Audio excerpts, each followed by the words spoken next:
Well, it is that time of the week where we go out to the left coast of the United States of America and talk to our dear friend, Michael Snyder, to find out what's happening in the latest in entertainment.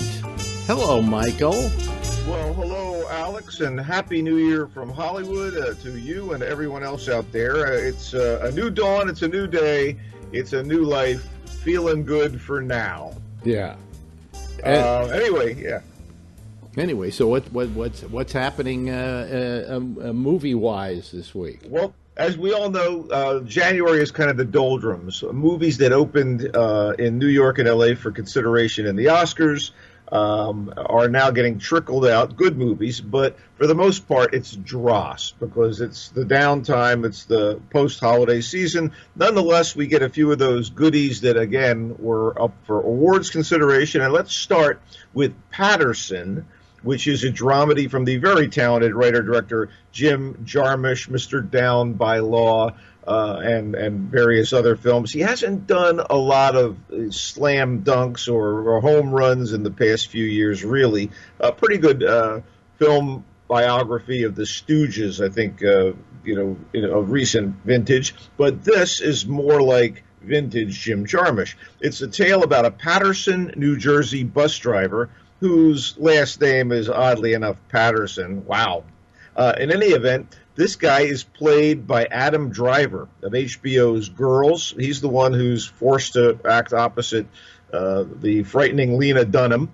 And he is Kylo Ren, the big villain in the third Star Wars trilogy. You met him in Force Awakens. And he's also in Francis Ford Coppola's latest film, Silence, also an awards contender this year. In any event, let's get back to the guy himself, that he plays a bus driver who's also a poet. So, it's right in his wheelhouse. Adam Driver doesn't seem like a great fit to play, a 17th century Portuguese Jesuit priest in a period piece, yet there he is in Silence. But here he's in his sweet spot as a gangling, idiosyncratic, creative mix of working-class everyman and soulful artist. And you basically follow him around during his day, about a week's worth of his life in Paterson, and it's absolutely, believe it or not, engaging. You see him on his daily route, as he drinks in his surroundings. He writes poetry. He hangs out with his sweetheart, his wife Laura. He goes to the bar and drinks and interacts with the patrons, and yet it is completely compelling for some reason. In any event, it's not one of those things where the world is coming to an end, although his world is a precarious one, particularly since he puts all of his poetry in one single journal. So with that in mind, I can only tell you I totally enjoyed it. It's deliberately low-key, and that nature and pace might put some off, but it's very droll, very dry, and a finely observed piece of movie making from Jim Jarmusch. Glad to see him back on his game with Paterson. And again, if Adam Driver's in the right role, rock and roll. 20th Century Women is another of my favorite films of the past year, yet, of course, it's only getting widely released now. It stars Annette Bening, Greta Gerwig, and Elle Fanning. It's a dramedy about three women and their interactions in Southern California during the late 1970s. It also features, among others, Billy Crudup, and it's written and directed by Mike Mills, who's only done a few films, but I've really enjoyed his work so far. He did Beginners and Thumbsucker, and both are worth seeking out on video. And Bening is given her best role since she sniffed the Oscar for her work as a modern lesbian wife and mother in 2010's The Kids Are All Right. Here she plays Dorothea Fields, a single mom living in sunny Santa Barbara, and trying to properly raise her teenage son Jamie while keeping her finances together by renting rooms in her house. To that end, she kind of creates an extended family with her tenants. One of the tenants is a punky photographer played by Greta Gerwig, with her second well-delivered supporting role in an Oscar bait film. She was Jackie Kennedy's best friend in Jackie. The other is a genial handman who is catnip to the ladies. He's played by Billy Crudup, who seems to be experiencing somewhat of a movie career revival, since he's also, coincidentally, a supporting player in Jackie. Then there is one more ever-present party at the house, and that's Jamie's best friend and his teen crush, Julie, who is played by Elle Fanning, who also shows up in another piece of precocious acting as part of the Live by Night ensemble. That movie will be coming out shortly. Anyway, Mills does some very creative, unconventional things with his narrative style. The kid who plays the son is a young actor named Lucas J. Zuman. He's totally wonderful. Thank goodness for decent kid actors.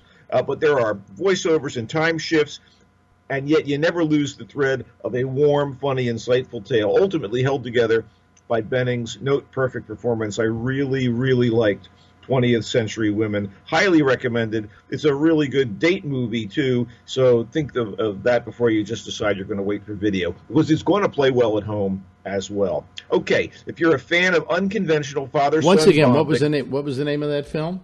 20th Century Women. Okay. If you're a fan of unconventional father-son bonding and smart, creepy horror movies, have I got a film for you?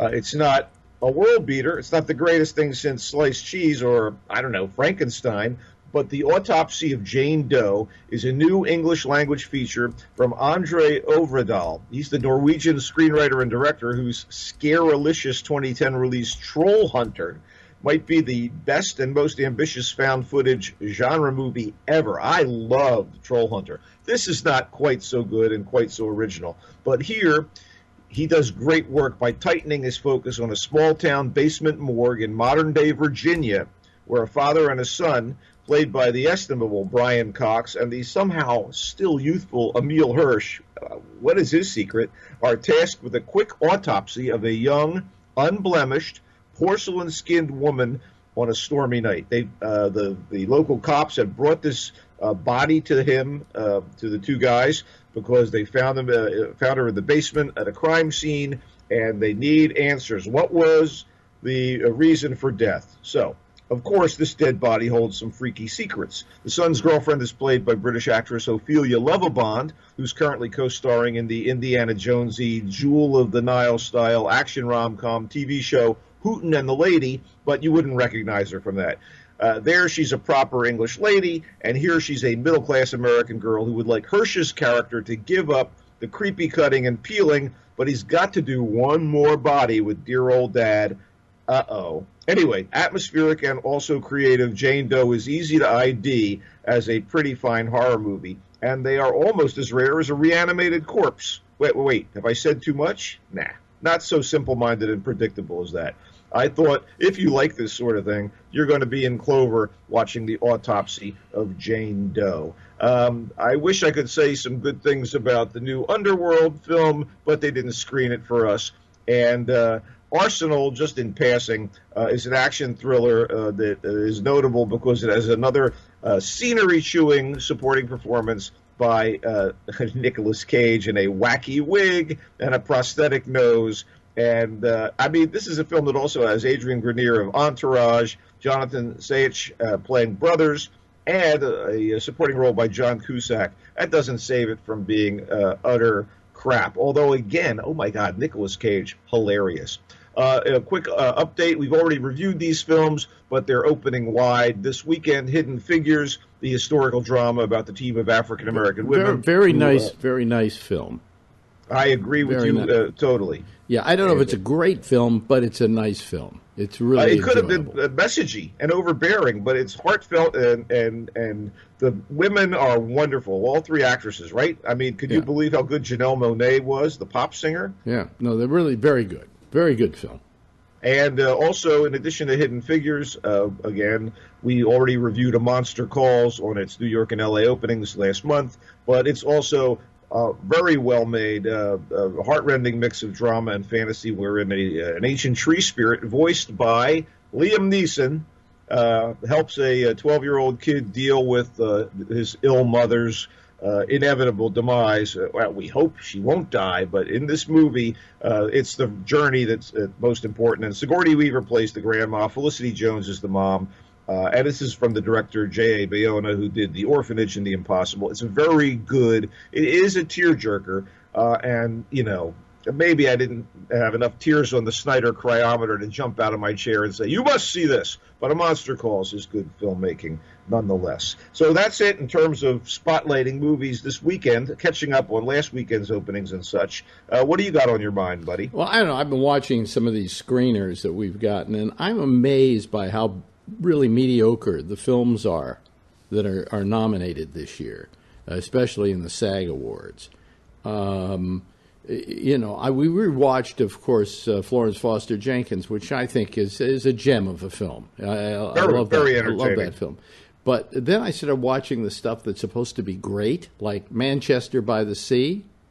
I'm sorry. That's really nothing, And there's somebody out there just plugging away at that picture. They hired probably the best PR people in Hollywood because it isn't that good a picture. Well, I saw it without any kind of expectations, and I loved it. I did, and I will defend it.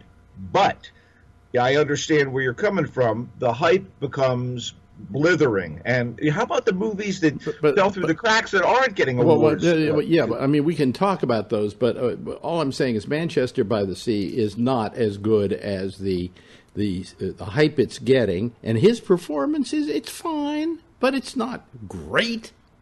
To me, the unbelievable gem of that movie is Michelle Williams' small performance. Yeah, but she's always a gem in any small performance, And then we saw Moonlight. What a piece of crap that is. I thought it was okay. I did not think it was as good as Manchester. I even thought... No, what they said is, let's do a movie about a black gay guy, and what will happen is we'll win Academy Awards for it. That's really... Wow. I think it was thought up somewhere that this was a great idea. Well, when it comes to voting blocks, you might be right, buddy. No, absolutely. Right. I saw some gay reviewer today say Moonlight, one of the best pictures of the year.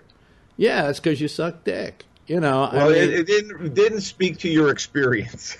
It didn't. Well, no, something? I have a lot of gay friends. I grew up gay.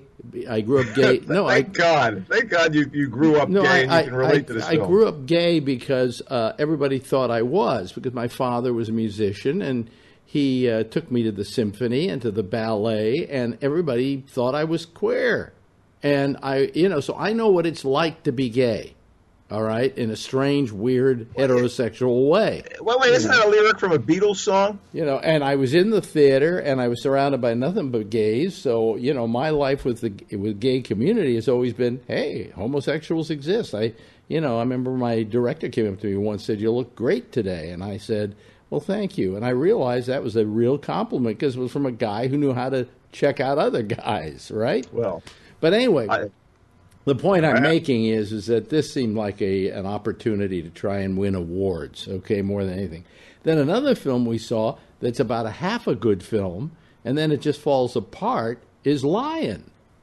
We were amazed how bad it wound up, so far we are not that thrilled with the so-called Oscar contenders. Well, I'll disagree with you about Lion to a point, but it has simple emotional power. It falls apart. It falls apart in the last half of the film. Well, I thought it was good. If you really want to see a good and important film, Loving, to me, hit all the right notes. And I'd also suggest, you're going to maybe smirk at this, but I think one of the best films of the year was Zootopia, because it dealt with real issues and it was wildly entertaining. And I have not watched the whole thing, but I know a lot of people think it's very good. Okay. I thought Arrival was first rate. I thought La La Land was paled by comparison to the inspirations of the Jacques Demy musicals. But I hear that if you watch it a second time, it's richer. When you say Jacques Demy musicals, you've lost 90% of our audience. Well, the Umbrellas of Cherbourg and Young Girls of Rochefort are a couple of French musicals. Yes. Hang on, in the 60s, one of which starred Gene Kelly. Have you heard of Gene Kelly? Yeah. Have you heard of Catherine Deneuve? She's in both films. The second one, what do you call it? The Umbrellas of Cherbourg. Umbrellas of Cherbourg was terrific. Okay. Well, that's in some ways a template for this La La Land, but it's not up to that. But it does have its charms. And again, let me Well, wait a minute. reiterate: Is La La Land an opera? That's the difference. Whereas, or an operetta, whereas virtually everything is sung in the umbrellas of Cherbourg. Well, then there's a big difference between the two. Well, among other things, but there's only one truly great and memorable song in Umbrellas, and there's only one truly great, memorable song, maybe, in La La Land. But all I'm saying is, yeah, we lower our standards to some extent. Look, Hell or High Water, great film noir. I hope people recognize it. Jackie, fantastic and original take on Jacqueline Kennedy's most tumultuous part of her life. There are things out there that are good, but yeah, I would tend to agree with you. There's a lot of things that are overrated. I'm just going to rattle off films people should see without going into any depth that I think are great films. Sing Street. Everybody Wants Some. I wish people had seen that when it came out. A Bigger Splash, another fantastic film noir done in the style of Patricia Highsmith.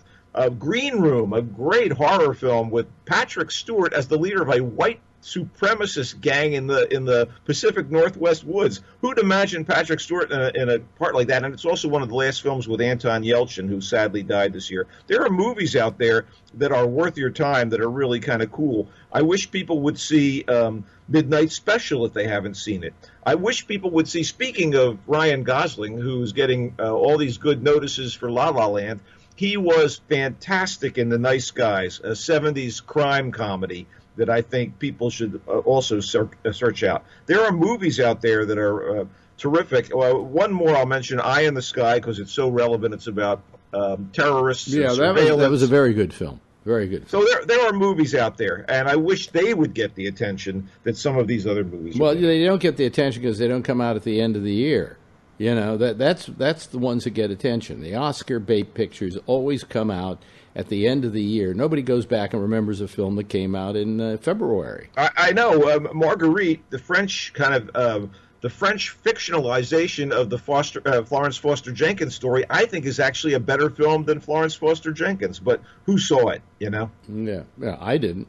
No. Yeah, and one thing I'm watching on television, a girlfriend decided to watch it. I wasn't watching it, and then I started watching it with her, and then I suddenly went, this is really good stuff, is Black Mirror.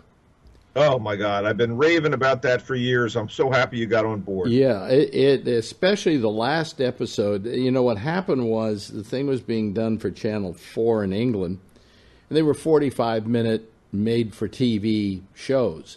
This year, Netflix bought it away from Channel 4 for $40 million, believe it or not, and produced 16 episodes, 8 of which have been 12 episodes, 6 of which have been released already. And the last one of that batch about these bees, about these robot bees, is one of the scariest shows I've seen. And they take an hour and a half to do it, which they couldn't have done on Channel 4. If people are looking into this, I also want to point out the episode Be Right Back that stars 2 actors that are now better known than when they made the episode, Domhnall Gleeson and the wonderful Haley Atwell, who some people might know from TV's Agent Carter. It is a love story in a post-digital age that will blow you away. Yeah, I mean, it's all of it. All the stories have some link to digital, have some link to modern technology, but it's just it's a special show. I mean, it's just amazing. But anyway, so that's about it for me. Oh yeah, well, have I seen any other movies? Oh yeah, we went to see Rogue One. What a piece of shit that is.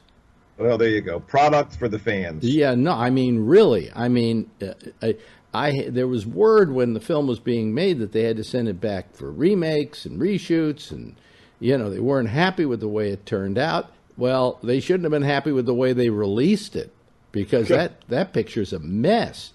And the numbers, the box office numbers are so good, it's not going to have any impact. The quality of the film will have no impact on their continuing. Well, no, they're not going to continue that story because they killed off everybody. Oh, did I ruin it?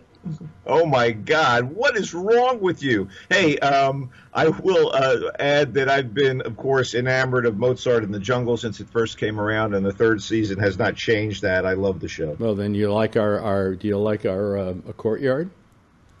Because it was shot partially in the courtyard? No, all the stuff where she lives now is shot here in my apartment building, either in an apartment here or in the courtyard. That courtyard, he rides the bicycle around. That's my courtyard. If I still frame the thing, will I see you waving at a window? No, but you might see our apartment. Oh, okay. You know, I've got a shot from the old show Pan Am where she looks up and there's our apartment. You know.